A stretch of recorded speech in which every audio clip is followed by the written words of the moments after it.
Genesis. Show my hardcore is. What's up, freaks, beasts, and athletes? It's DC here with dclayborn.com, home of Genesis Strength and Conditioning.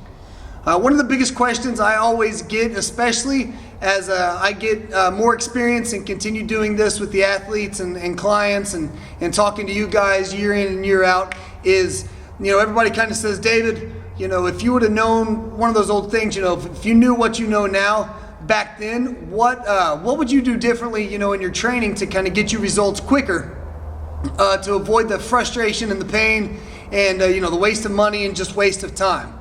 So today, kind of give you my flashback of what I would do different in my training if I knew back then what I know now. Back then, if I knew then what I know now, the first thing I would have done is made sure I would have gone a lot heavier from the start. I always try to put in the work in the weight room. It's just something I enjoy doing. I enjoy working out. Doing it so incorrectly, the biggest thing that really seems to, kind of the biggest flaw in my old workouts was I never went heavy. I was always under the impression that if I wanted to put on size, I was going to, you need to do more reps, kind of that old school bodybuilding thought process, and it just didn't really work for me. And so I was kind of, comfortable going higher reps and just not real comfortable going heavier and kind of scared. And so that would be the biggest thing that I would do differently, is I would have gone a lot heavier from day one. Kind of partnering up with that is I would have gone lower reps. It's kind of a hand in hand, but if you're going heavier, you're going to go lower reps. And it wasn't until I started to really work in a ton of singles, doubles, and triples into my strength work that I finally started packing on size and really started getting the strength and power behind it, filling out shirts, kind of changing the way I looked.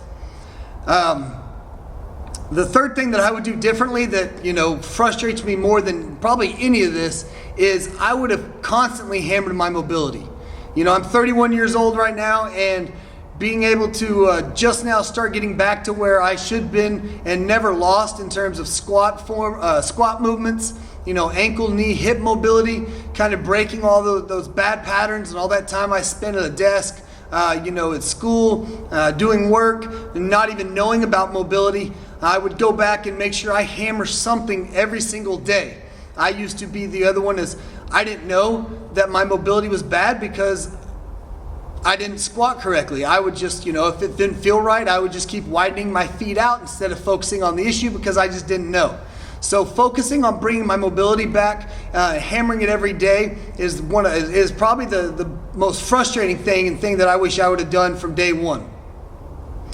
Along those lines, in terms of body movements and body weight exercises, is I didn't really start getting overall results and really having the strength and power to back up kind of the way I looked until I started adding in so much more body weight movement, gymnastic movements, and got away from the weights and got away from the, even worse, the machines, and started adding that stuff in. I would have taken the body weight stuff that we do now, and if I were to replace pretty much 90% of the assistance and accessory exercises that I did to get stronger, to get bigger, with body weight training variations, my results would have exploded and I would have been way happier and way less frustrated.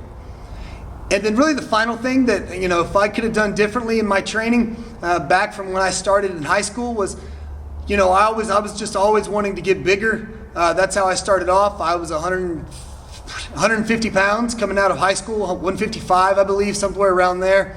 And, I was so concentrating so much on getting big that I just pretty much stopped all conditioning, stopped all cardio, stopped worrying about getting fat because I was, what I thought was lean. And so, my biggest thing is I never would have stopped sprinting.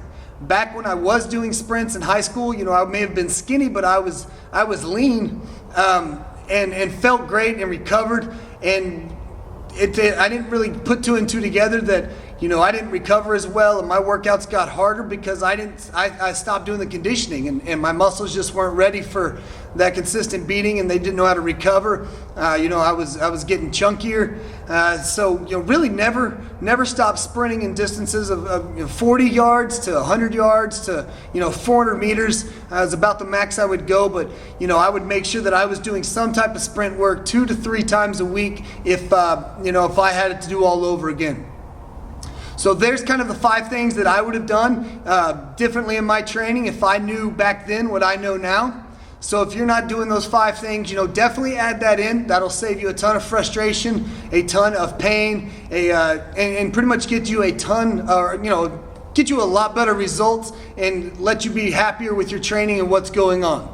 If you haven't yet, hit that button above, subscribe to the videos. I have some free gifts for you guys below, so check out those links. Now you know, and knowing's half the battle. Genesis. Show my hardcore is, you know what I'm saying? Yo.